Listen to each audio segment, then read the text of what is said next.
हमारा उद्देश्य किसी की भावनाओं को ठेस पहुंचाना नहीं, हमारा उद्देश्य उनको सही दिशा देना है कि जिससे आपका भी और आपके परिवार का भी और आपके जो इस गलत साधना करके चले गए मृत्यु को प्राप्त आज प्रेत पितर बने हुए उनका भी उद्धार हो जाएगा।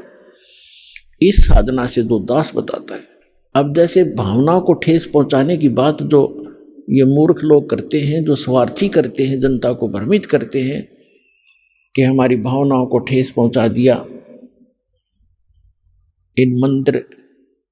मस्जिदों गुरुद्वारों और चर्चों की पूजा को ठीक नहीं बताया,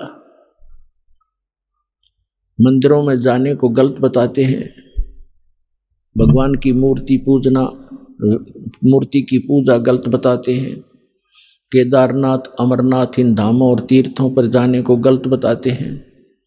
ये हमारी भावनाओं को ठेस पहुंचाते हैं। पुण्यात्मा,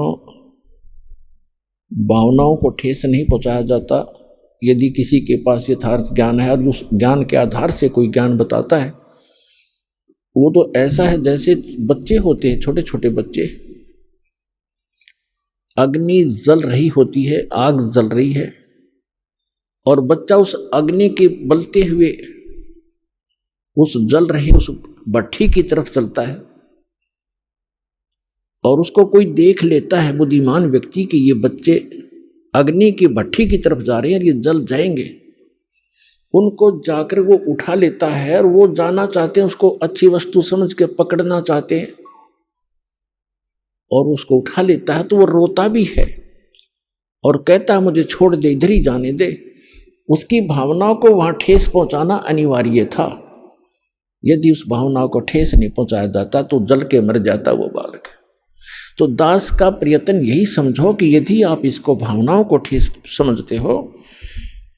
तो ये इस प्रकार की भावना को ठेस पहुंचाना दास की मजबूरी होगी, क्योंकि दास इस मार्ग से परिचित हो चुका है और जहां तक पार बसाओगी आपको वहां नहीं जलने दूंगा उस आग के अंदर।